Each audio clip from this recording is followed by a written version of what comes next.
Dear distinguished guests, esteemed administrators, executives, and teachers, good morning. And on behalf of the Foreign Languages Department, welcome to the first Teaching and Learning Symposium hosted by the Foreign Languages Department as part of the larger seminar series, The Future of Education, Futuristic Education. It's an honor to be part of such an incredible event that brings together high-powered and creative and educated minds in order to better understand and analyze the ever-evolving teaching and learning environment. It's also a privilege to be part of such a dynamic and influential institution that not only keeps up with change, but also creates it. So without further ado, it's my honor to leave the microphone to our General Manager at Bahçeşehir Schools, Ms. Özlem Da, for her opening words. Sayın Genel Müdürüm. Teşekkür ediyorum Ece Hocam. Herkese merhaba. Yabancı Diller Bölümümüz Bahçeşehir Koleji Yabancı Diller Bölümü tarafından bu yıl ilk kez düzenlenen İngilizce Öğretmenliği Konferansı'nda birlikteyiz. Ben öncelikle Yabancı Diller Direktörümüz Matthew Benton ve tüm ekibine, başta Vahap Hocam olmak üzere çok teşekkür etmek istiyorum böyle bir organizasyon için. Aramızda Eğitim Fakültesi Dekanımız Profesör Doktor Derin Atay Hocam var. Kendisine ve katkı sunan, katılım sağlayan herkese teşekkür etmek istiyorum. Oldukça önemli bir konferans. Çünkü öğretmenlerimiz bu konferansta değişen sınıfları konuşacaklar. Pandemi nedeniyle öğretmenlerin, öğrenmenin ve öğretmenin nasıl değiştiğine odaklanacaklar. Dijitalleşme ve pandemi sonrası yeni dünyada eğitimin geleceğini aslında tasarlayacak bu konferanslar. Önemli çünkü Türkiye'nin lider eğitim kurumu olarak, Bahçeşehir Koleji olarak biz sorumluluğumuzu yalnızca Bahçeşehir Koleji ekosistemi için değil, Türkiye'nin tüm eğitim ekosistemi için katkı sunma sorumlu olarak görüyoruz. O yüzden aslında neredeyse 20 yıldır konuştuğumuz dijitalleşmeyi, dijital eğitimi ve eğitimin geleceği, geleceğin eğitimini bugün farklı bir perspektiften konuşuyoruz. 20 yıldır içindeyiz bu sürecin. 1994'te hatta kurulduğumuz günden bu yana eğitim teknolojilerinin eğitim öğretimimizin kalbine yerleştirmeye çalışıyoruz. Çünkü bu sürecin yalnızca teknolojinin donanımını bu sürece dahil etmek olarak görmüyoruz. Eğitim öğretimin kalbine yerleştirdiğimiz teknolojinin eğitim öğretim süreçlerini, verimliliğini artıran, aslında bu süreçleri ivmelendiren imkanlar olarak düşünüyoruz. Eğitimin sınıf dışı ortamlara çıkacağı, özgürleşeceği, bu anlamda öğretmenleri ve öğrencileri özgürleştireceği imkanlar olarak ele alıyoruz ve elbette çok daha fazlası da bu anlamda itici gücümüz. Bahçeşehir Koleji ve Bahçeşehir Uğur Eğitim Kurumları değerli başkanımız Enver Yücel her zaman şunu söyler: en yeni, en doğru ve eğitim öğretimde öğrencilerimiz, öğretmenlerimiz için en önemli ihtiyaçları kalbine yerleştirin eğitiminizin ve öğrenin, bilin ve öğrenmenin peşine düşün, ama bu vizyonu hayata geçirirken de yalnızca kendiniz için değil, tüm öğretmenler, öğrenciler, tüm anne babalar için bildiklerinizi paylaşın der. Biz de aslında bu konferanslarda tam olarak da bunu yapıyoruz. Bahçeşehir Koleji'nden çıkan tüm eğitim model ve uygulamalarını yalnız kendi öğretmenlerimiz, öğrencilerimiz için değil, bu üretimin büyük bir hedefi olarak Türkiye'nin eğitimini ileriye taşıyacak yola katkı sunmak için yürütüyoruz. O yüzden ben yabancı dil eğitimine bakışını da hocalarımın bu sürecin önemli bir parçası olarak görüyorum. Biliyorsunuz Türkiye'de yabancı dil eğitimi oldukça farklı zorluklara barındırıyor. Bunca zorluk varken Bahçeşehir Koleji'nde öncü çalışmalar yürüttük, yürütmeye devam ediyoruz. Çift dilli eğitim, Half Day Together, bunlardan yalnızca birkaçı ve temelde amaç yabancı dil uygulamalarımızı öğrencilerimizin eğitim hayatına başladıkları andan itibaren edindirmek, doğal yolla bu sürecin bir parçası haline getirmek ve uzun yıllardır devam ettiğimiz bu çalışmalarda ben bugün geldiğimiz noktayı ve özellikle bu buluşmayı gururla takip ediyorum. Çünkü dünya vatandaşı bireyler yetiştirme hedefindeyiz. Bunun önündeki önemli bir bariyer, dil bariyeri ve yabancı dil eğitiminin genel olarak aşılması gereken engelleri vardı. Ve biz bugün geldiğimiz noktada yabancı dil eğitimini artık ilk ve orta öğretimimizin bir parçası haline getirmiş ve okul öncesinden hatta başlayarak doğal bir kazanım çıktısı haline getirmiş durumdayız. Bu yüzden de daha iyi eğitimin ve gelişimin her zamanki gibi peşindeyiz. Bu konferansta öğretmenlerimiz değişen sınıflar, daha iyi öğrenme ve öğretme ortamları için bu değişime ayak uydurmayı konuşacaklar.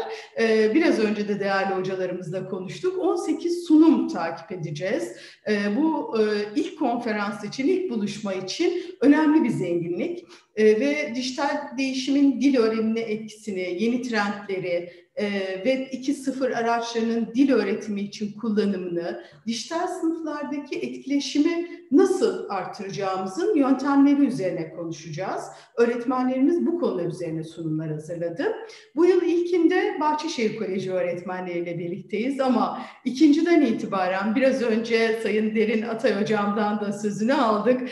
Üniversitemizde bu süreci farklı bir perspektifte de büyüteceğiz.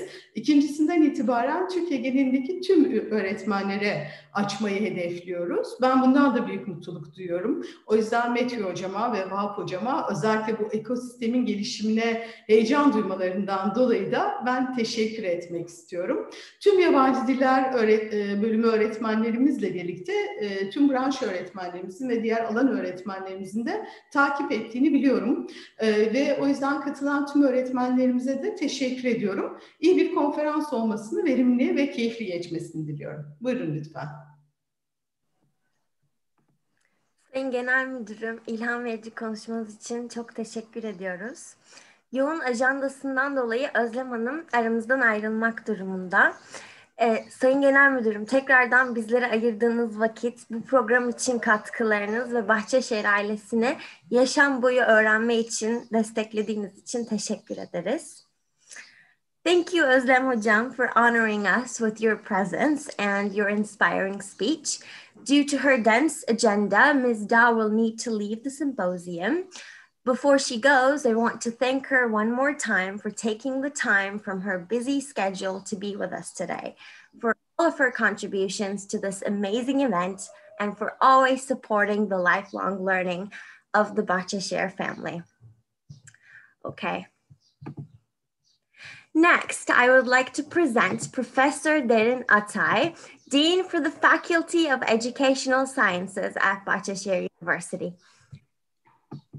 Derin Hocam. Yeah, thank you. Good morning, and welcome to this great symposium on changing classrooms. We are going to listen to a number of valuable talks, which will be about the changing educational landscapes. We will listen to the presenters talking about new instructional methods, student roles, teachers' roles within these settings. So I would like to thank to everyone for organizing this great event. It's really wonderful to join you here on this platform. Well, it was really a different year for all of us. I cannot think of any other sector that has been so impacted by this pandemic, of course, after public health. 1.6 billion learners in 190 countries were affected by the pandemic. It was the greatest educational disruption in history, with the closures of schools, other learning spaces. 94% of the student population has been impacted, as I've told you before.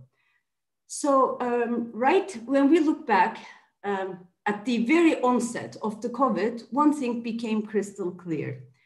We all became aware how important, how essential schools are, how essential teachers are, educational leaders are in our lives.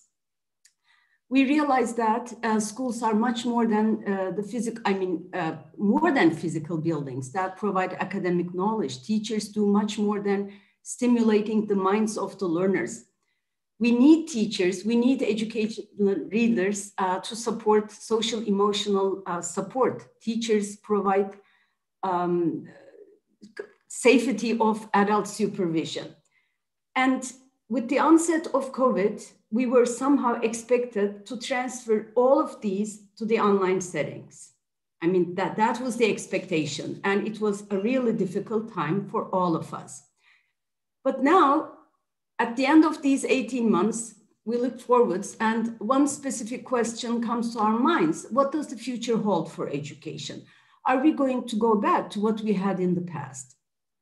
Naturally, we will go back to our familiar in-class settings, but with a total new mindset and with totally new pedagogies. I mean, throughout these 18 months, we had to adapt to this new system. We developed new competencies, and digital competencies were actually part of our imagined future before pandemic. We imagined certain digital competencies, digital integration competencies, and now we have achieved these. So the field of education will absolutely have profound changes. All of these new pedagogies will be reflected in education after the pandemic. There are a number of lessons that we have drawn from this whole process. Number one, good education needs to cultivate open-ended skills. People, teachers, educators who were proactive, who were creative, who were autonomous, were much better in terms of addressing the needs, in terms of adapting to the future. So these are the skills: flexibility, creativity, being autonomous. These skills should be cultivated in education. We also realize that we are not constrained by physical space and distance anymore. So one important issue that we focused on was the relationship between technology and pedagogy. And this is what we keep dealing with in the Faculty of Education as well. I mean, active technology was infused into our curriculum anyhow, but our major focus, something that we want to strengthen more and more, is this link, technology and pedagogical issues. Our student teachers are encouraged to have online teaching sessions. They have field experiences, they have observations to strengthen this link, because this is what we need to focus on more and more in the future. Now, as we have a number of studies conducted in the foreign languages department as well. Most of our studies were about teachers' engagement strategies, because teachers had the major difficulty in that area on online settings. How can we engage our learners? What to do to motivate students at all levels? And what we have found out was that one effective strategy is teachers' dialogic teaching, teachers' questioning, open-ended, leading to open discussions, teachers' questioning according to the level of cognitive demand. This is the first issue. I mean, if teachers are good at dialogic teaching, engagement increases. The other important aspect was the selection of topics.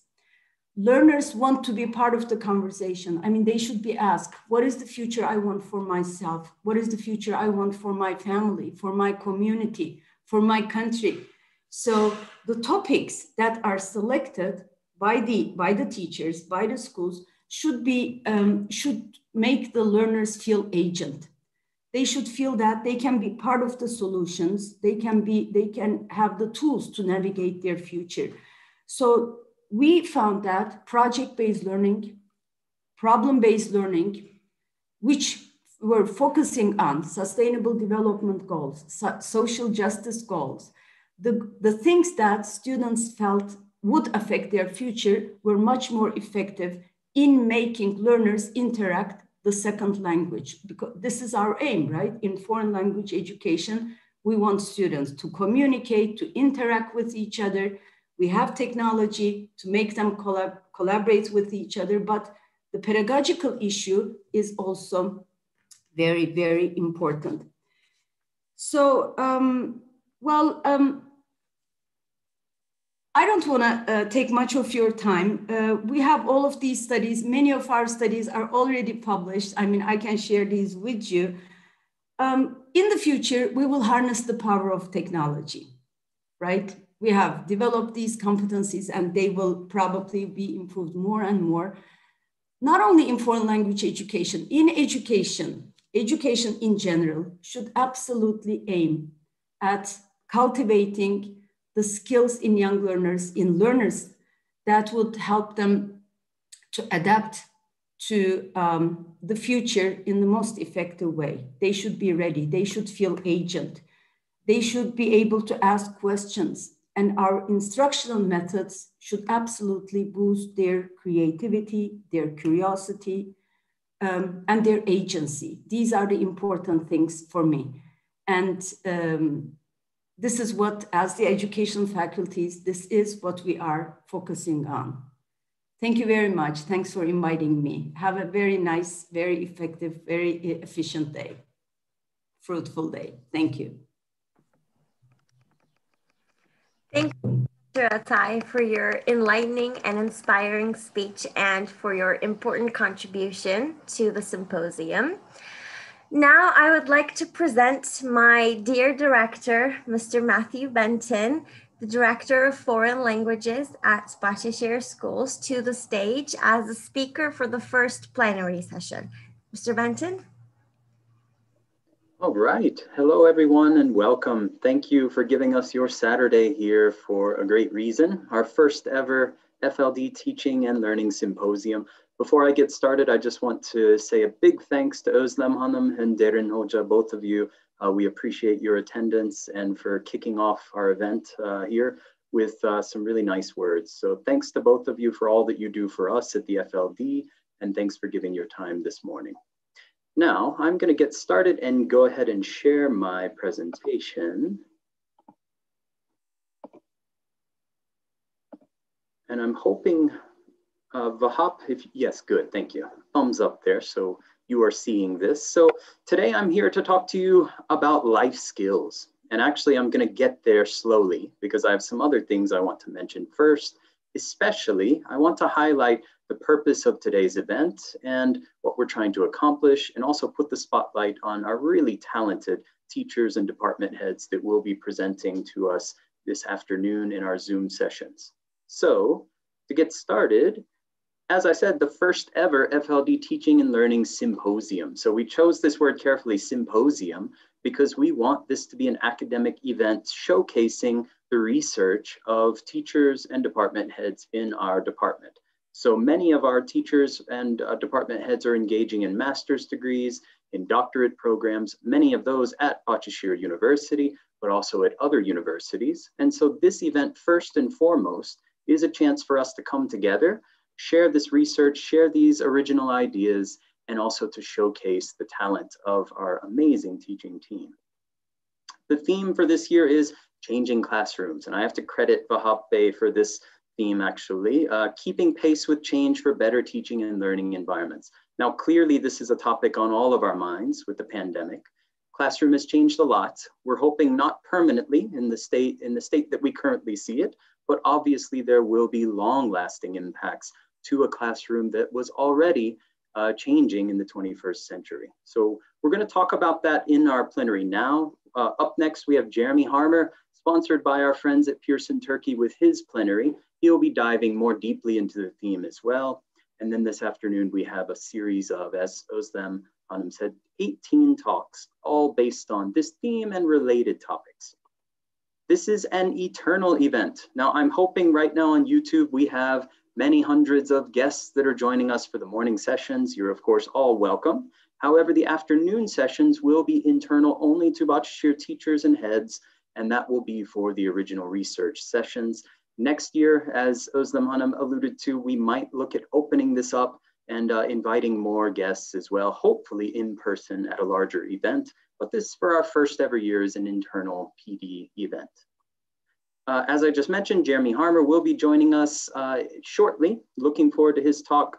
Actually, I specially requested that he attend from our friends at Pearson because I have always found his sessions so inspiring. So I hope you feel the same today. And of course, our closing plenary this afternoon on Zoom by our Foreign Languages Department Assistant Director, Mr. Abdul Wahab Ushak. He'll be giving our closing plenary. So teachers, please don't miss that. Please stick around after the concurrent sessions for that session. And again, just to make sure you all know, the afternoon session is limited. Unfortunately, we have a 1,000 participant limit. That means there could be a cutoff. If you do get cut off, we are sincerely sorry. However, we will make recordings available to every single person in the FLD. You will get an email with a link where you can go back and watch those recordings after the event has completed. So the afternoon sessions briefly, because again, I want to bring a spotlight to each and every one of these members of the FLD because we are so proud of them. You can see if you start on the list in session 1, we will have concurrent sessions, 40 minutes in length. We will have Aslihan Arakan talking about learning from errors. We will have Jada Basmaja talking about blended instruction, quite a timely topic, and its influence on vocabulary acquisition. We'll have Abdul Qadir Abdul Rahim talking about corpus, one of my favorite topics, in the Turkish EFL Learners Classroom. Ebru Yilmaz talking about raising independent learners' incidental vocabulary acquisition through ebooks, another great topic fitting with our theme. Neslihan Gebesholu will be talking about digital risks for 21st century children and teaching online effectively and safely. Nagihan Hoyer will be talking about 5th graders' online learning journey. And then we move to session 2. Again, all of these are concurrent. They will be in breakout rooms through the main Zoom link for our teachers. In session 2, Nazmiye Yemez will be talking about reading and integrating reading into 21st century learning design. Shukriye Sangar will be talking about authoring tools as self-learning material in the learning process. Vahid Hossainzadeh, sorry if I'm pronouncing that wrong, Vahid, the efficacy of focus on form within the context of communicatively oriented language activities. We also have Atakan Aksoy, using Mayer's principle of multimedia learning. Bushra Ozic, the impact of VR technology on vocabulary learning. Sarpil Cherninsky, making thinking visible for both online and face-to-face classes. And then in session 3, our final concurrent session before Bahap Bey's plenary, we will have Savaş Gelanoğlu talking about the effect of task orientation on second language learners' development of oral fluency, complexity, and accuracy. Sümeyye Atasoy and Hüseyin Caner Can Bolat talking about pragmatic instruction and its effect on young learners' language development. Semra Koja and activities to promote teamwork in remote classrooms. Very nice session for the times we're in. And Jeren Muhammed Nurova will be talking about co-teaching as a model of instruction in EFL Young Learners Literacy Program. Finally, Peter Murphy will be presenting us ideas for primary online tools. So I wanted to fly through that just to put the spotlight on each of these very talented members of the FLD. Look forward to seeing all of our teachers this afternoon. Now, for any of you who are joining us as guests, I very briefly want to tell you about Bahçeşehir College, who we are.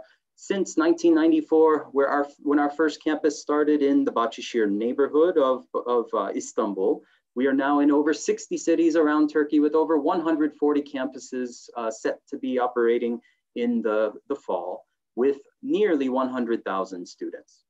Our FLD, and I keep using this acronym, that is the Foreign Languages Department. Quick facts about our department. We have over 2,000 teachers now. We have crossed that very impressive number at all of those campuses all around Turkey. 200 local department heads, and those are our leaders out in our campuses. We have 450 foreign teachers from over 50 countries. So we have teachers from all over the world, quite a multicultural and diverse teaching team. And we have 400 second foreign language teachers, or what we also call world language teachers. We have 11 main office employees located in Bahçeşehir University North Campus in the Beşiktaş neighborhood of Istanbul. We have 12 work group leaders and over 80 work group members, and these are truly our heroes. These are our teachers and department heads spread all over Turkey who collaborate to prepare the academic program that is in use at all of our schools. 140 plus campus teaching teams as mentioned. We teach English, German, Spanish, French, and Russian as a foreign language at our schools. And we teach from pre-A1 to B2 plus, according to the CEFR descriptors, from K through 10, Plus, we get more practical in 11th grade and a more exam prep focus for international exams mainly. In our curriculum, we have core and extension tracks. We have a standard program, but we also have a differentiated extension program that differs based on what campus type we're at. An independent curriculum, tailored materials according to that curriculum, supported by our publishing partners, including our sponsor today, Pearson. Standard, bilingual, and together schools are some of our different school types. In our together schools, we actually have 24 hours of simultaneous co-teaching with Turkish and English teachers in the classroom together. And then in high school, we have science and technology high schools along with our Anatolian and science high school tracks. So a whirlwind tour of the FLD and of Bahçeşehir College for any of you who are visiting as guests. Welcome this morning to our event. Now, we are actually here not to talk about the pandemic so much. We want to talk about other topics, life skills. It's coming, but we have to talk a little bit about the world we're currently in. And it's a world upended, I say, a world that none of us were prepared for just 14 months ago. If you think about it, it's not really that long. It feels like it's been an eternity, and we've all been trying to get used to this new world that we're in.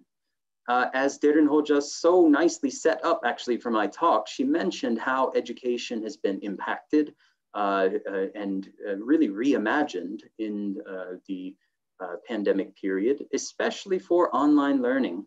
Now, as she also said, there were trends that were around for at least 2 decades before the pandemic came along, but in many ways, these trends have been sped along by the pandemic, and we have had to learn how to be experts at some of these tools that 14 months ago, many of us did not have a lot of knowledge about. So the pandemic in some ways has assisted us in developing professionally in some of these ways.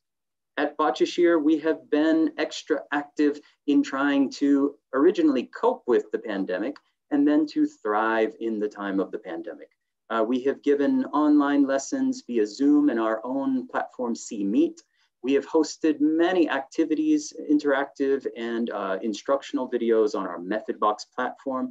Both of these tools are available to all Bahçeşehir students. If you look at the numbers, our COVID response, we have created over 1,000 instructional videos that are hosted on MethodBox, just really an amazing number if you think about the short time frame. We have done this to try to cope, obviously, with not being in the classroom, but also to take advantage of this tool, MethodBox, to be able to enable certain methodologies that we're going to talk about later in the session, like blended learning and flipped classroom. We've also created hundreds of interactive digital activities also hosted on the same platform. Ece gave me a very rough estimate of 25,000 minutes of original recorded listening scripts. So all of you currently listening who have been contributing to those, thank you for your great work. It's not gone unnoticed, and it's really been what's helped support our program through these difficult times and give students still the opportunity to hear English outside of their online lessons. Thousands of online lessons taught via Zoom and CMeet platforms, dozens of online assessments created and administered. We had to take all of our paper-based exams and put them online. And this has been a big task for our IT teams in main office, also for our foreign languages teams. So thanks so much to them as well for helping us get through and be successful through these last 14 months. Materials creation and assessment work groups and online collaboration. And finally, included in that collaboration has been professional development trainings and webinars. Many thanks to our great publisher sponsors and supporters who have helped us with these trainings. And also we've been able to host trainings and meetings internally as well. So a COVID response that originally was crisis management and then became rethinking the classroom. So can we say the pandemic was an opportunity? This sounds a little bit strange, especially as much as so many people have suffered, but I tried to count the positives first. I tried to think now we have an army of ed tech experts, if not experts, at least teachers who feel totally comfortable getting online and interacting with many of the digital tools that might have seemed kind of scary before all of this started. I know for myself, for example, I had not used Zoom very much. I had actually not used online video conferencing very much, which feels kind of silly now, thinking that I had traveled to 80 campuses the year and a half before the pandemic, and I could have probably done some of those meetings online, as nice as it is to see people face to face. Still, we've gotten these new tools that have helped us be more flexible in how we plan, how we meet, the learning mode that we present for our students, the assessment tools that are in use. All of these, I think, have been opportunities to grow and to learn. The next is the increase in efficiency. Certainly that's helped a lot. Our work groups have really gotten along well, communicating both through our file sharing systems, through our collaboration systems online, and obviously through our video conferencing. Discovery of new learning strengths, preferences, and needs. Honestly, this is an important point because many of you teachers have fed back to us that the students who have been very successful in online lessons are often the students that were not so successful in physical classrooms. So this has pointed out that different learners learn in different ways, and the pandemic has been an opportunity for some learners to show their abilities, to show their specific preferences as well for learning in an online environment.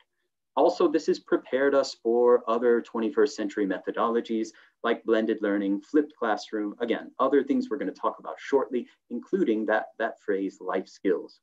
And finally, a rethinking of the classroom. What is the classroom going to be? Now, we're hoping the classroom is not the same as it's been for the last 14 months in terms of mandatory online lessons where half the time we're locked down because there has been a cost. Obviously, the pandemic has been a strain on all of us. We see that student and teacher motivation has suffered, obviously, dramatically in many cases. Physical, mental health strain for all involved. This phrase that we didn't know before the pandemic, screen exhaustion, has now become a daily part of our lives as we stare sometimes at Zoom screens for 9 lesson hours a day. And we know how difficult that is. That leads to burnout, depression, and we know that the pandemic classroom is not sustainable forever. The inability to achieve a wide range of learning outcomes. Now, language, we do have content-based methodologies integrated, but learning a language in the end is skill and competence-based. And so it's difficult to do everything online. Obviously, in the end, we need to be together, working in groups, communicating face-to-face. Negative impact on students' social and emotional development. Derin Hoca mentioned, was it 1.6 billion students were impacted? Actually, that number should be expected, but still it's shocking to hear it. And that obviously has effects on social and emotional development, which is one of those life skills that it's hard to really measure right now as we don't have enough distance from the pandemic. Also, we have lost some of our long-term planning perspective. Many of you know before the pandemic, we had many projects that we were lining up, many plans that we wanted to develop, and a lot of things got put on hold. And it's quite difficult to say now, what are we going to go right back to? Because we need to definitely take into account the lessons that we've learned the last 14 months and really just redo those long-term plans. So what will the post-pandemic classroom look like? That's our question. And there's not a perfect answer actually, because it's an answer that has to take into account, like Derin Hoca said, that before the pandemic, the classroom was already changing. We had a lot of calls for integration of 21st century skills, for implementation of education technology tools that could improve the way that we teach and learn. So how are we going to do that now, and what is it going to look like? Well, we would all hope, if anyone's seen this movie, The Matrix, that one day we're going to get to the point where we can put in a chip or whatever he put in his head to immediately learn whatever subject it is or whatever skill it is that we want to learn. More realistically though, we will continue a slow evolution from a traditional classroom. As you see here, teacher's role was sage on the stage. We had a lecture and students then looking up to the teacher as a leader in a teacher-centered classroom would listen to the teacher, go home and do their homework. We have been in this evolution toward this sort of flipped classroom, this classroom where a teacher is a guide on the side and students are doing a lot of the rote learning and preparatory work when they're at home and then coming into class to do more active learning methodologies with the teacher guiding them to take charge of their own learning and work together in a student-centered classroom. So a lot of those are catchphrases and buzzwords that we've heard for decades, actually, that describe what we're moving toward in both a post-pandemic classroom and in a 21st century classroom anyway. But I hope you'll indulge me. Now, many of you might not know about me. Before I got into applied linguistics and teaching English, I was a history major. Actually, modern German history was my passion. I moved to Germany and lived there for a while and studied. And if we want to look back and see how the classroom got to its current point, we have to actually look back into German history, or even before modern German history, to Prussian history. For any of our German teachers who have joined, I hope you'll enjoy some of these points here, and you're probably some of the only ones that can make sense of this here, but it is progress in education. Now, the current classroom that we operate according to, that is really the world standard in terms of a teacher leading a group of students who are separated by age group, who then go to a school for a certain prescribed amount of time, who then sit and who learn according to a set of standards, really came about in the time of Prussia in the late 18th century.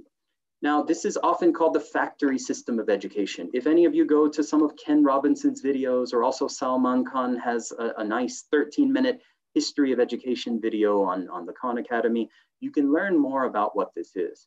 Now, if you dig a little bit deeper, you see that some of this is based in myth, but it's just a general effort to describe how today's classroom formed and really to point out some of the shortcomings of this kind of antiquated education system. This was an 18th century effort in Prussia to standardize education, to provide education to lower classes, and to ensure quality in the classroom. So it was certainly something that could be said to have come about due to good intentions. It was also in competition with other systems that might be said to be even more like a factory, monitorial systems of education. If you haven't heard of those, well, you're going to get this presentation after, so you can read a lot more. But I at least want to give you a quick overview. In a monitorial system, similar to a Bell, Lancaster, or Madras system, you have a teacher who's sitting at the front with hundreds of pupils in a factory type setting. And then you have monitors. These are actually students, high-performing students who walk around and they observe the self-study of each of the students in the group. Now, this was a personalized system because each student had a course of study where they would memorize and they would copy texts. And then after that, they would move up into a higher level based on their performance at the lower level. And the monitors also increased in their level of experience and ability as they went up. The teacher had very little interaction other than barking out orders to the monitors and making sure that they were supervising the entire system, similar to a factory head. Now, the factory system of Prussia, as it's termed, actually came about as an effort to improve upon or to give a different alternative to these monitorial systems. Victor Cousin was a French psychologist, actually, or philosopher as well, who lived back in the early 19th century.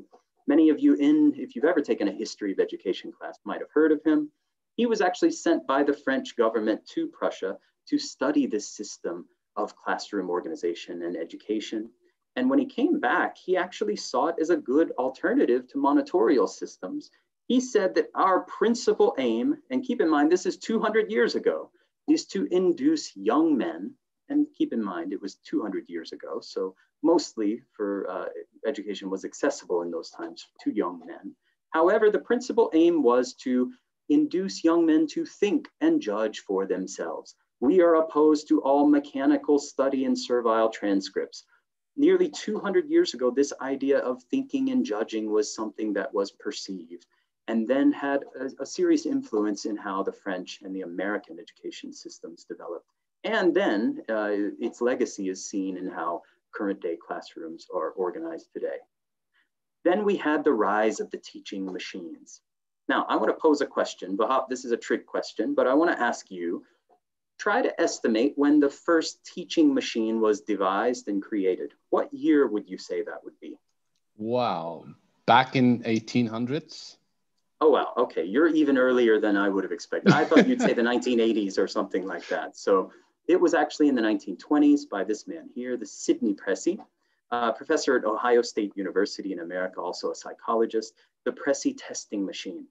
And this was a preview of current adaptive testing, artificial intelligence-based learning technologies that we have around today.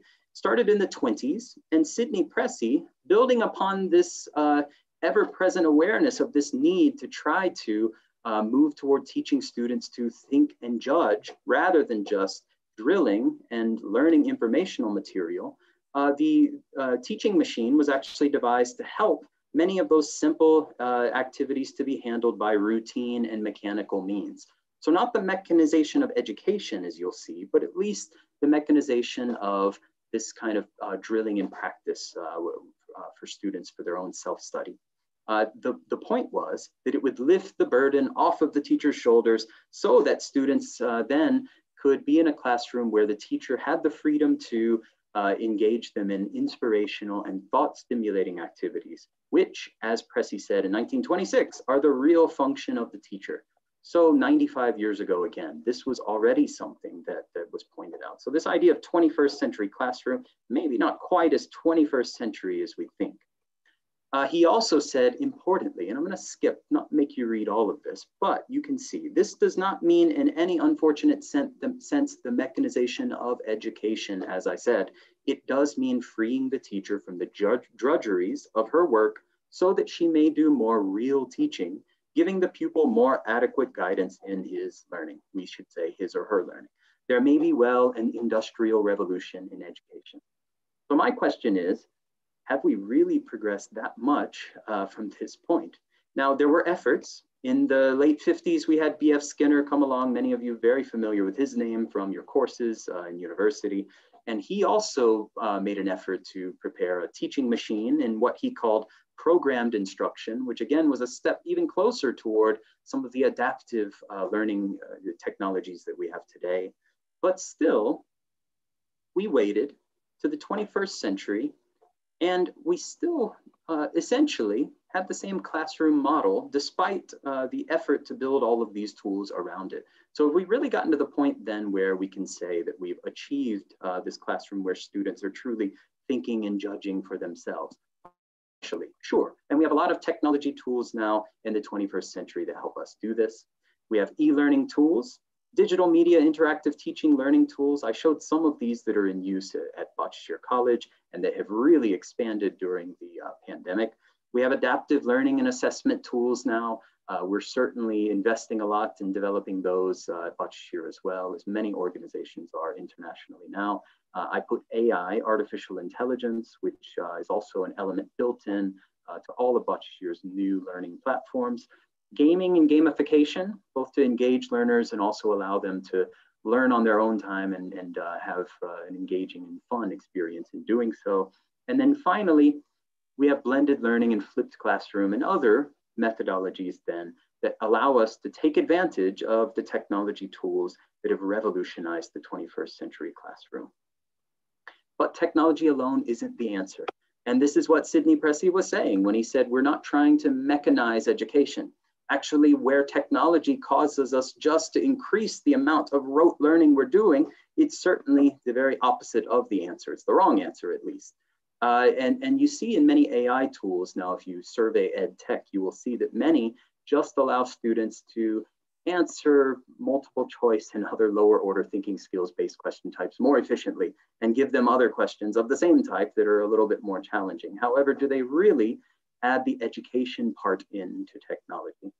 So that's the point of my talk. That was a long intro because I'm getting to life skills now. And this is really the point.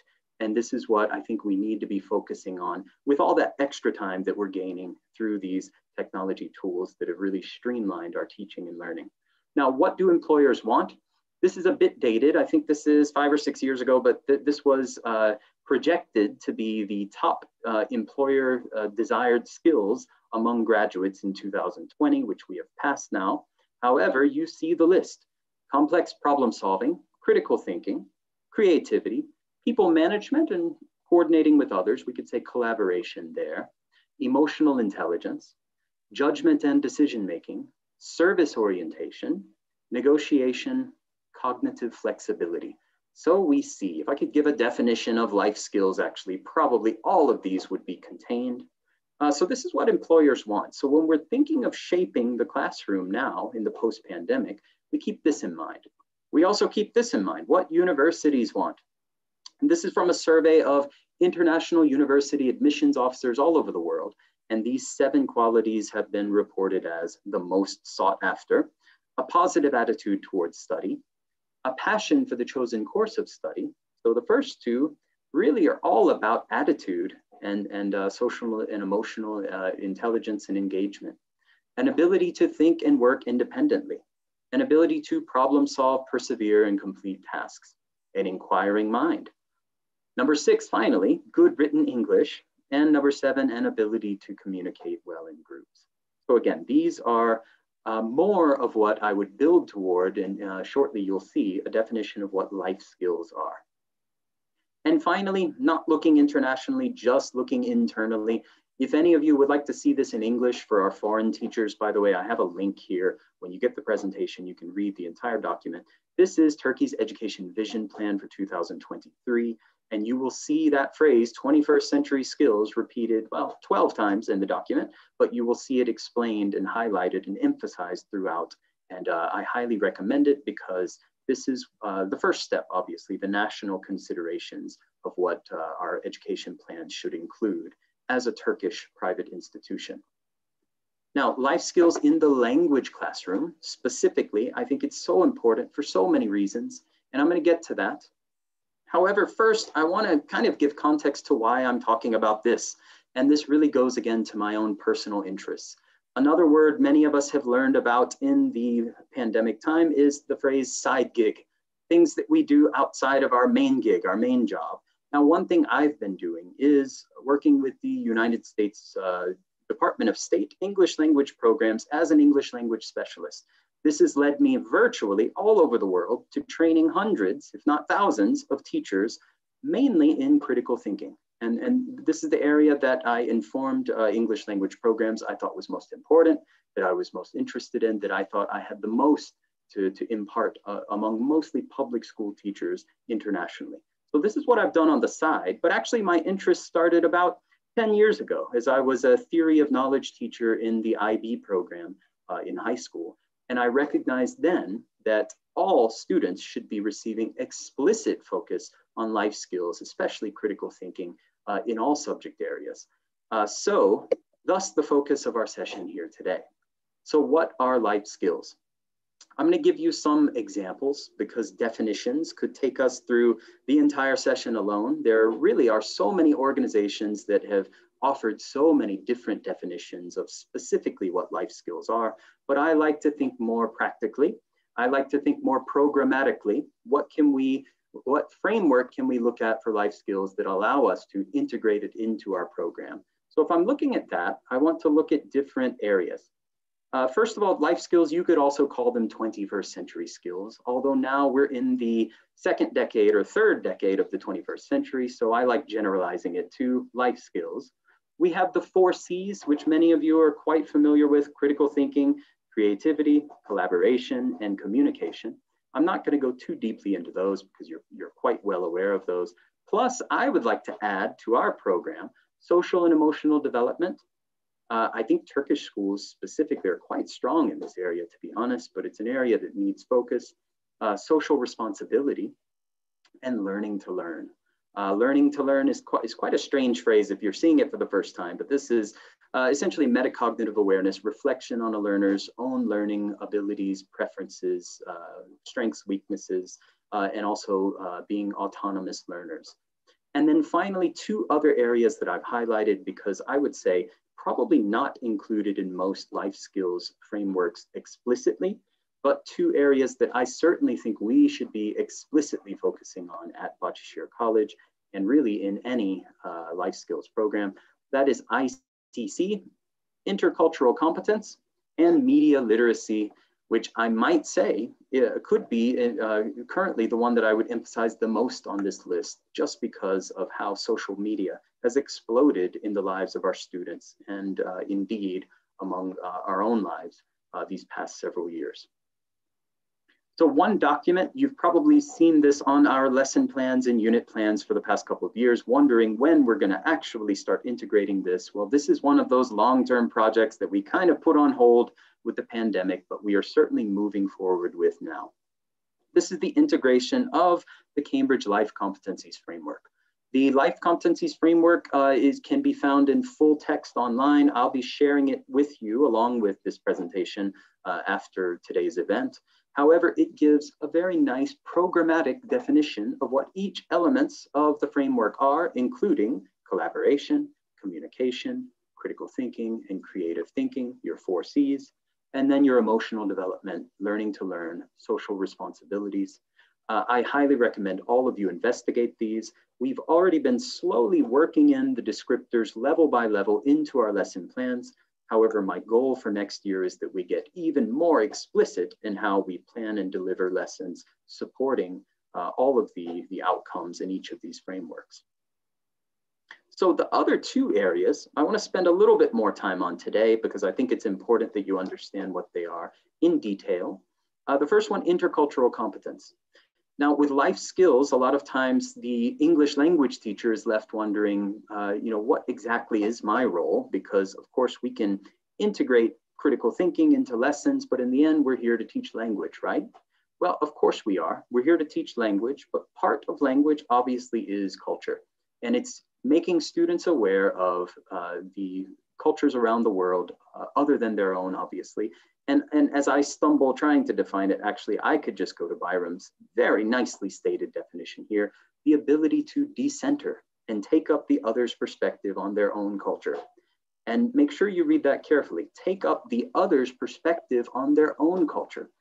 So to be able to look critically back at their own culture, their Turkish culture in the case of our students, and anticipate and where possible resolve dysfunctions in communication and behavior.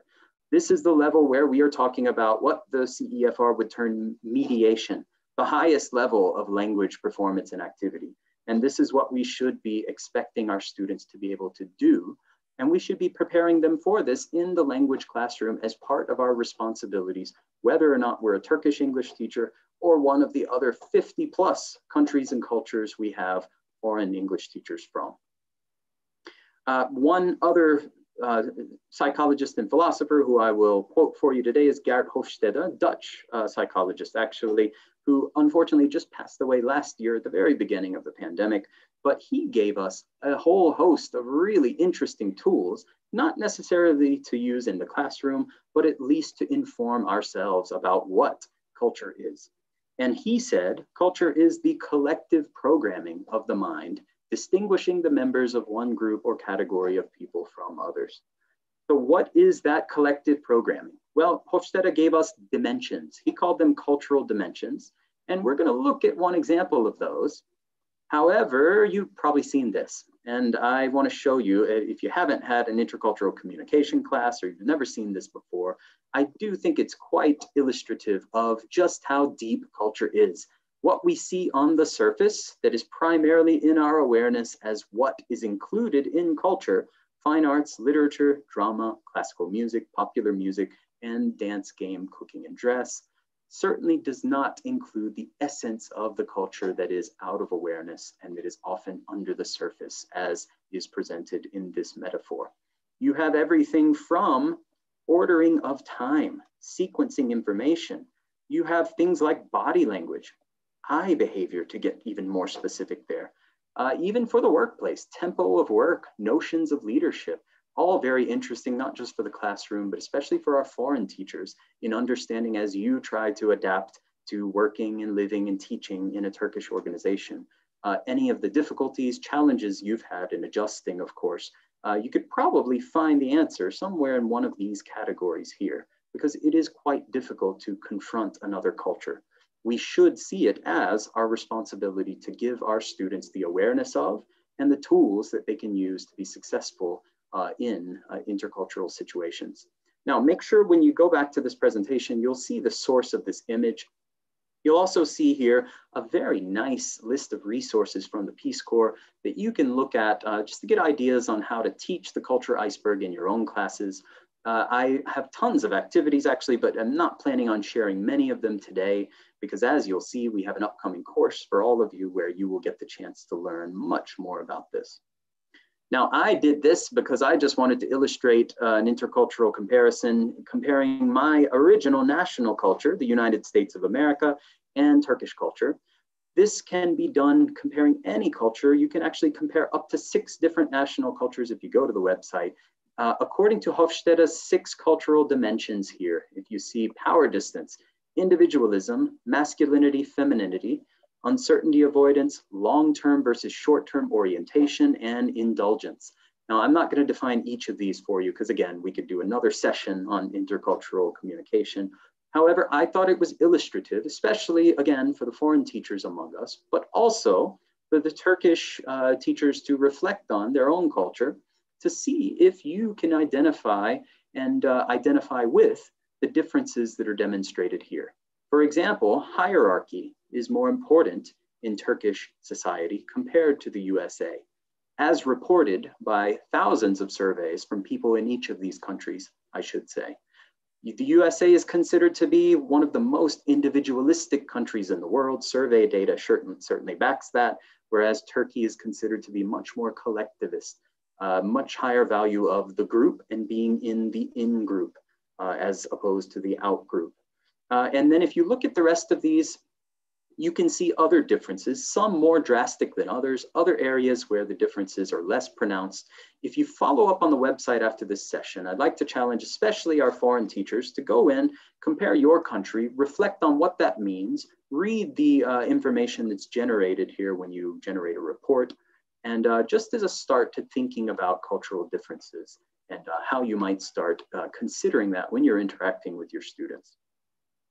In the end, our goal is generating the ability to, as we said, decenter and take on another's perspective. Well, this is empathy. That could actually be a definition of the word empathy. And so we're trying to lead our students toward being empathetic individuals. And empathy requires critical thinking. It requires life skills. And this ultimately, I think, is a lofty goal, but it's one that we should certainly strive toward in our lessons. Media literacy is the other big category, and I left it for the last big category because, again, I want to give it the most emphasis because I think it's something that is impacting our students' lives every single day, especially since the pandemic has started. It's become even bigger issue considering all of that screen time that our students have since they've been locked down and spending a lot more time at home and usually with their devices, their phones and their tablets. 2 definitions of what media literacy is. Again, you're going to have to follow up on this and dive more deeply if you find these topics interesting after the session. But just to give you a taste of what I'm talking about, it's the ability to access, analyze, evaluate, and create media in a variety of forms. So already I like this definition because it has cycled me through Bloom's taxonomy all the way from lower order to higher order thinking skills. And so teaching media literacy really is, once again, teaching critical thinking, it's teaching life skills, and it's teaching a variety of cognitive skills to students as well. Now, you see a further definition here from the Center for Media Literacy. Media literacy is a 21st century approach to education. Once again, you see these key action verbs here. It builds an understanding of the role of media in society as well as essential skills of inquiry and self-expression necessary for citizens of a democracy. Again, a very important area. If you want to learn more about this as a primer, as we go into next year, before I make my big announcement of what we're going to be embarking upon for next year, this is a resource that I would recommend to all of you. This is the Center for Media Literacy. It has tons of resources and documentation to help you integrate media literacy into your classes and for us as an academic program into our curriculum. It includes a lesson plan, an activity archive, a reading room with a huge library and archive. So go and explore. It's a great research for a very important topic. If you go there, you will see there are 5 core concepts for media literacy. Now, some of our high school teachers here might actually present this list to students and talk to them about the importance to establish in their minds awareness of these 5 very important points. All media messages are constructed. The media messages we see around us are constructed using a creative language with its own rules. Different people experience the same media message differently. Media have embedded values and points of view. And finally, most media messages are organized to gain profit and/or power. These are the 5 core concepts for media literacy. And of course, for younger students, they're quite a challenge to present in this form, of course. However, we have many activities where we can illustrate each of these, even if students don't know that's exactly what they're doing. However, for younger students, of course, we can also present when reading the news or when accessing social media, I would say, stop, question, check your sources and decide on what the truth is. Because media literacy is essentially asking our students to question how you know what you know. How can you trust the media sources that you see in the world around you, and why you should approach all media sources skeptically and not just trusting that everything you see is the truth without critical inquiry. So what is the language teacher's responsibility? Again, you might be asking, but I'm here to teach speaking, listening, writing, and reading, right? Not exactly, because a language teacher, especially in Turkey, especially an English teacher, has, I think, an extra responsibility to teach these life skills, especially media literacy, considering so much of the media that students interact with is in their foreign language. A lot of students are seeing social media, they're seeing everything from YouTube videos and other media from different websites and applications that they're interacting with that are in English. And the language teacher really has to be the guide to help them navigate and deal with these materials safely, especially considering a lot of their parents obviously do not speak English. Guiding students then is our goal, and we're guiding them to become familiar, first of all, with the whole concept of bias, a very important term, and both explicit and implicit. Now, again, I'm not diving deeply into definitions now. We will have follow-up sessions. However, for those of you who are aware, you likely already know the importance of establishing awareness of what our biases are and helping our students establish that awareness. Understanding the media landscape and analyzing the messages that are included. Helping our students identify misinformation, disinformation, and malinformation. Misinformation, maybe unintentionally created news or media that is not accurate or true. Disinformation, intentionally created media that is created to deceive, and malinformation, actually created to harm. So we, in the end, have to look at our role as foreign language teachers as helping our students enjoy foreign language media, especially responsibly and safely, but not just to be aware of and to understand, finally then, to be responsible and effective media creators. There's so many opportunities we have for that at Bahçeşehir, as you know, because our students are constantly creating their own media. So integrating explicitly a media literacy education framework is important, and it's something that we're going to work very hard on in these upcoming months and in the coming school year. Now, I just have one example because some of you your eyes are glazing over. You don't really know what media literacy is after I've just given these more academic definitions. So I'm going to just show you a short activity on bias, and I'm going to get help from one of our students. We have just 3 in the classroom today, but I'm going to ask Bahap if you could help us with this activity here. This is a bias activity. It is from a great source, and I would recommend this to all of our teachers and for anyone else joining. Check out Newswise on The Guardian, because there are tons of materials, lesson plans, activities that you can do with your students. However, this is a nice activity for, let's say, A2, B1 learners that is demonstrating what bias is. So I'm just going to ask you, Bob, if you can skim this article and you can tell me what side is the author, is the writer on? Is he a Southampton or a Manchester City fan?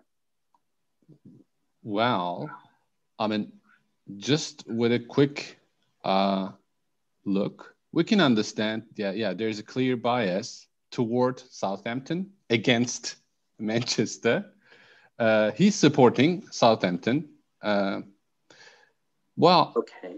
Yeah. True, very true. Can you please point out 3 specific points of evidence in this reading that demonstrate that bias? What are 3 phrases or words that show the bias towards Southampton? The adjectives it uses to describe both teams can be considered as evidence of bias. For example, a brave fight against Manchester City. And we can say bad luck for hardworking Southampton. And the adverbial clause, I mean, even though Southampton played amazingly, for example, here, the adverb. Yeah. And also, unfortunately. Yeah, unfortunately, yeah, exactly. So it seems a lot of adverbs. So adverbs and adjectives, behavior. Yeah, exactly. Definitely. So you've obviously pointed those out very quickly, and you're clearly aware of the bias there. But this opens up a whole host of ideas that we want to make sure our students are aware of. The difference between fact and opinion, the difference between different people's perspective on the same event. Now, the other half of this activity actually is, there's another article that presents the same event in objective, unbiased terms, and students would have the opportunity to compare the two. Now, this is just one isolated activity out of the very many that we can do in our media literacy program. So let's move past then definitions, and let's think about how we already develop life skills in the Bahçeşehir College FLD. Because we do, you're probably thinking, and rightfully so, that Mr. Benton, we already do all of this. We do focus on critical thinking and creativity. Well, you're right. You absolutely are right. And it's embedded in our mission, actually. World citizens that speak world languages. Our mission at Bahçeşehir in the FLD is to develop confident communicators and thinkers who enjoy or engage the process as opposed to the product of language learning, and who are able to use their language skills while accomplishing real world goals. Project-based learning is embedded there as well, and in becoming productive world citizens. And obviously, as Derin Hoca mentioned, this gets into sustainable development goal awareness, global citizen education, as we also try to implement that, although I haven't mentioned that as a life skill. Now, our curriculum can be described by these words here: project-based, inquiry-based, process-based, performance-based, focus on higher order thinking skills and creativity, student-centered as opposed to teacher-centered, engaging and fun so that students can enjoy the process of learning. Honestly, when I first started working at Bahçeşehir 3 years ago, this was one of the things that the Yücel family made very clear, that they wanted Bahçeşehir College English program to be fun. Before anything else, before any of the other, these kind of 21st century based methodologies, they just wanted the lessons very simply to be engaging and fun. And finally, we also integrate CLIL and ICC. That was, again, intercultural communication and competence. And finally, formative assessments as well help us ensure that we're actually assessing those critical thinking skills in ways and other life skills in ways not just connected to quizzes or exams. Our resources and materials have all of these life skills embedded. These, if you see at the top here, our primary teachers will recognize all of these, our Mentora course books. In each of those, there's a progression through Bloom's taxonomy where each unit ends with a project that students do. Each of the units is driven by essential questions to lead to our inquiry-based approach. And then we also have performance-based materials supplementing our program from a variety of publishers. We actually have drama integrated into the curriculum in grades 1 through 6, as well as the Oracy speaking framework integrated as well in primary and middle school in our bilingual schools. And again, this word Bloom's taxonomy, for any of you who are not aware of it, although I would assume every single one of you saw it in your first education course, but we are talking about this taxonomy of cognitive skills specifically here. We're starting with remembering information, moving through these stages of understanding, applying, analyzing, evaluate, and creating. The top 3 being considered higher order thinking skills, which is really what we're trying to spend a disproportionate amount of time of focus on. In our classrooms, and this is actually an image from our classrooms and from one of our course books, the project page at the end of a unit, we are again supporting project-based learning, CLIL, content-based learning, and also intercultural competence is already integrated. We have global PALS sections in all of our primary course books, and we also have many collaborations and cooperations with the CIFAL United Nations Center at Bahçeşehir University. We work with them in a variety of extracurricular activities and events, such as last year in our Bahçeşehir English speaking tournament, which we held online, and really goes a long way in helping us establish that awareness of students' role as a global citizen in today's society. And honestly, if Even if we didn't do any of that, an important thing to point out to all of you is that multilingualism, learning another language, shown in countless academic studies, has so many benefits on students' cognitive, academic, professional, and personal development that are beyond any of those specific methodologies. Just learning a language really has so much that it does for you in so many ways. All the way from health benefits later in life to improving cognitive flexibility in academic settings, making people better decision makers, giving people a better perceptive understanding of the world around them. So as language teachers, already we have a nice starting point for integrating these life skills and helping our students become proficient and competent in life skills. However, now, an announcement as I get close to the end of my session here. We will in 2021, 2022 be increasing our explicit focus on integrating life skills into our curriculum at Bahçeşehir. Some of those things we will be doing is closer collaboration with the academics at BAELT. I believe Enisa Hoca, Mustafa Bey, Özlem Hanım, Ali Bey, all of you are watching. We're looking forward to working with you as we find ways to more effectively integrate life skills into our curriculum. And we have a lot of ideas on how we're going to do that. Starting with a differentiated focus on life skills development. We're going to be doing that by allocating every week some of our extension hours, and Turkish English teachers, we're also going to be putting extension hours into the core program, and those will be devoted just to life skills education development.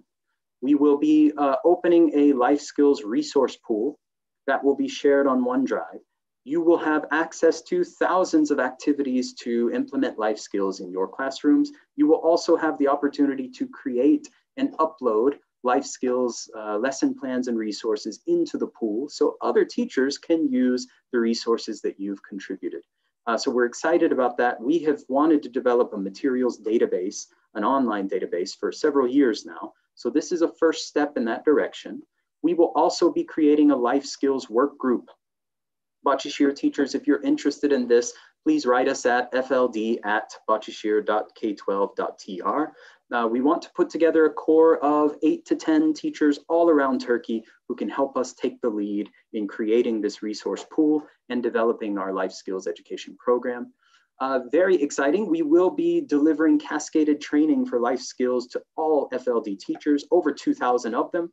I will be giving a certified training, certified both by the United States Department of State English Language Programs and also Mentora Teacher Training Institute for a team of master trainers at our Bahçeşehir schools. Those master trainers will be certified and then we'll be delivering life skills trainings to the rest of our teachers all over the country. We will then, not just in English, talking about the post-pandemic classroom, we in English and in our world languages, just like all other subjects at Bahçeşehir College, will be implementing a new hybrid education model in all subjects driven by our Method Box and CMeet platforms, where even after the pandemic, even when we're back together in the classroom, we're still taking advantage of the opportunity that has been posed by this situation we've been through for 14 months and taking advantage of all of these skills that we've been able to hone by getting through the pandemic together and successfully developing many of the tools we have. Finally, flipped classroom phase 1. And again, this is going to be something where we've got thousands of videos, 25,000 minutes of recordings, hundreds of digital activities, as I've told you. We don't want all of that effort to go to waste. We will be repurposing, reusing, and creating new digital resources that can support flipped classroom so that the Bahçeşehir College English classroom is a more interactive place focused on developing life skills and allowing the mechanization of learning, as Sidney Pressey would say, outside of the classroom so that students have the chance for personalized practice when they're not with their teachers as well. I mentioned Mentora Teacher Training Institute. Many of you know I'm also the head of Mentora Education Group. We are working really hard on a variety of tools to support life skills at Bahçeşehir College, but not just life skills, many other areas as well. The Teacher Training Institute will be providing trainings to all Bahçeşehir teachers, along with the current discounts we already have with CELTA, CELT-P, CELT-S courses. I'd also like to point out our guests from Pearson and our sponsors from Pearson will be working with us to develop a systematic training program for all Bahçeşehir teachers in this upcoming year as well. So lots of exciting things coming with teacher training and professional development for next year. We have some other tools coming. These are in the early stages of development, but a Mentora Speak hybrid learning, online, blended learning, I should say, experience for our students where they will have the option to have lessons with native speaking teachers located overseas in America and England and other places. We will have Mentora Words application for students to practice vocabulary and help prepare for LGS and other national exam vocabulary needs. And finally, we will have many new resources coming through our Mentora Kids segment, including a Mentora Phonics series, a Mentora Reader series, and much more. So we're so excited about all of this, excited about continuing to get better, excited for this pandemic to be out of the way so we can now take a step forward all together, hopefully next time face to face. Once again, I'd like to thank all of you for giving your Saturday for this event. It's very important to us, again, to spotlight all of the talent we have in the FLD. Looking forward to seeing everyone in the afternoon. I'll be a guest at many of the talks. Going to try to at least drop into all 18 of them. Looking forward to seeing the research that you're all engaged in.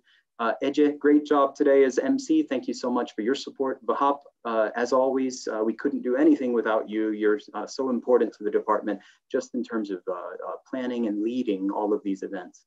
Thank you so much to both of you, and have a nice conference, everyone.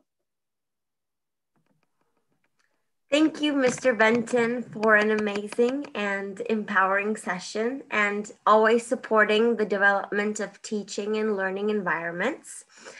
Before moving on to the second plenary session, we will have a short break of 20 minutes. The symposium will continue at 11:30 with the second plenary session with Mr. Jeremy Harmer.